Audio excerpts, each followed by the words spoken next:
Oh, I'm still recording. Greetings, Royals. It is Constance from coolmini.com, your place for tips, insight, and inspiration on relationships, purpose, and wellness. I did a little bit better for you this time.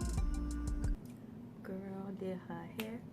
She put a lip on. She put a wing on. She got dressed. Yes, yes. Get it together, girl. Yes, yes. I'm getting my life. Yes. I'm very excited about that, as you can see. Let's bring this mug up.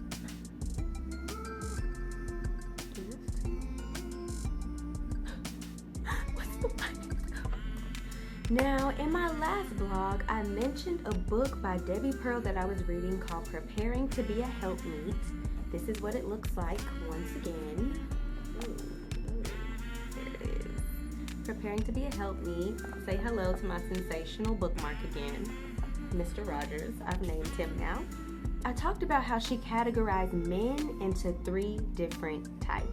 Now keep in mind, I am only a third into this book and I'm already doing a blog on it.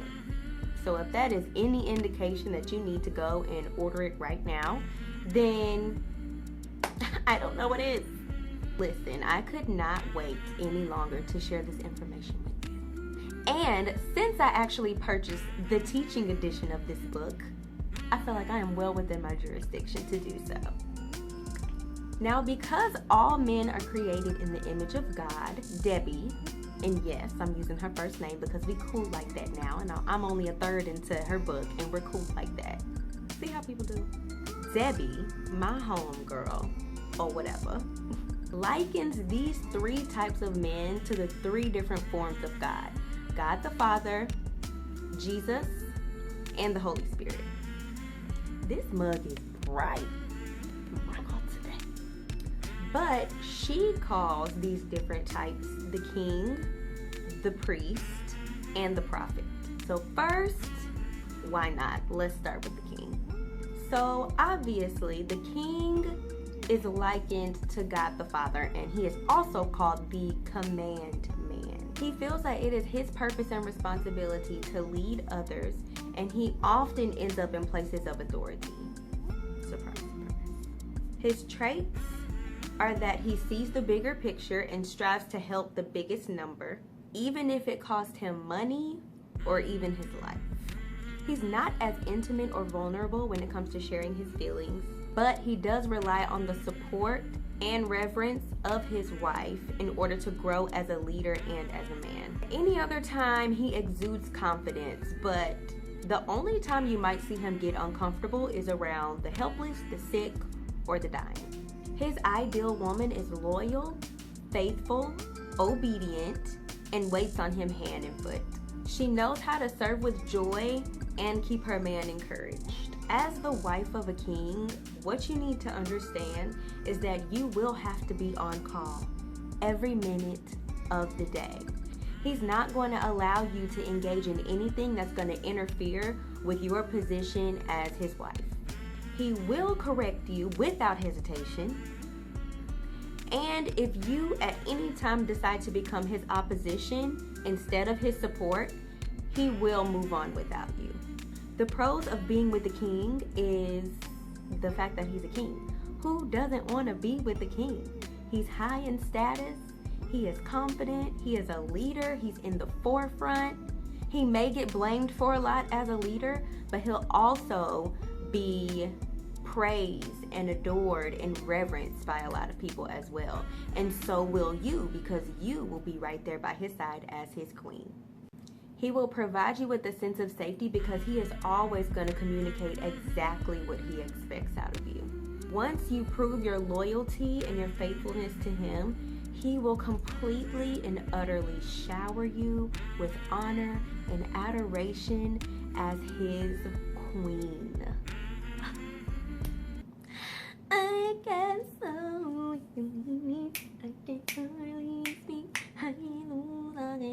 Okay, that's not my singing voice for real. The cons of being with the king is that if he ever becomes unbalanced, He may resort to selfishness and use resources from others in order to advance his own agenda. And if he does not receive the honor, the reverence, and the obedience that he so badly needs from his wife or anyone, he will result to being cruel and just straight up evil. All right, let's move on to the prophet. The prophet is likened to the Holy Spirit and is also called the visionary. His purpose is to be a shaker, a dreamer, and a changer. He sees things for what they can and should be, and he seeks to change them. His traits are that he loves confrontation and that he is consumed with a need to communicate a lot, whether it's with words, with actions, with writing, art. He just needs to communicate pretty much at all times. And he's really not the type of person that goes to a 9-to-5 day in and day out. Not really for him. His ideal woman is similar to a king in that he really looks for a loyal and faithful servant, but he doesn't want his woman to just serve him. He wants his woman to serve everybody. He wants a kind-hearted peacemaker that cares for everyone, but is still tough and knows how to square her shoulders and slap a smile on her face. As his wife, it's really important that you live a vibrant life before he comes along, because when he gets fixated on his next vision or his next cause, it can leave the wife feeling neglected. If you have things going on in your life, once he gets fixated on his thing for the moment, you are still gonna have a life that is full and happy, and you're not gonna be sitting around waiting for him to lose interest in whatever he's consumed with at the time. Expect to be either rich or poor, rarely in between. Know how to be flexible, stay loyal, and maintain a positive outlook.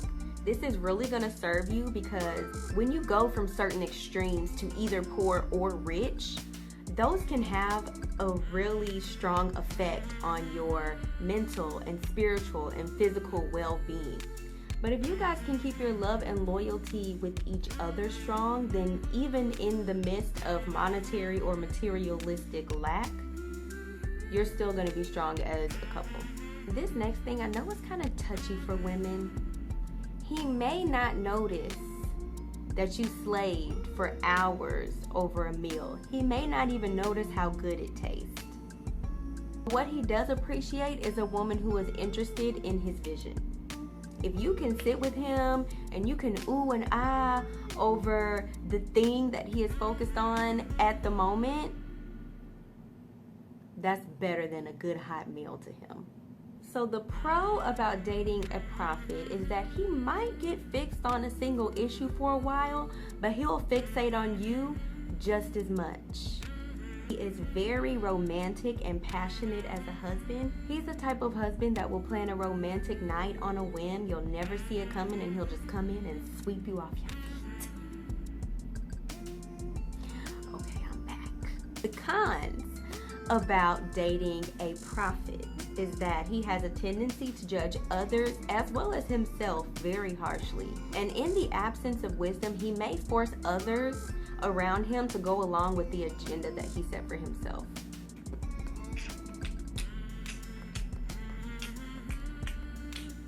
Okay.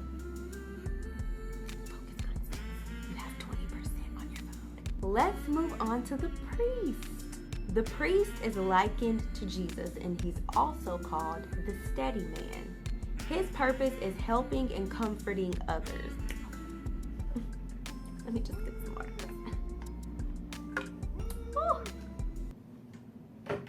I swear, after this, I'm not talking for the rest of the night. I'm just going to be cute and go put it on mute somewhere. The traits of a priestly man are that he is emotionally stable, he has a daily routine, he likes to stick to it.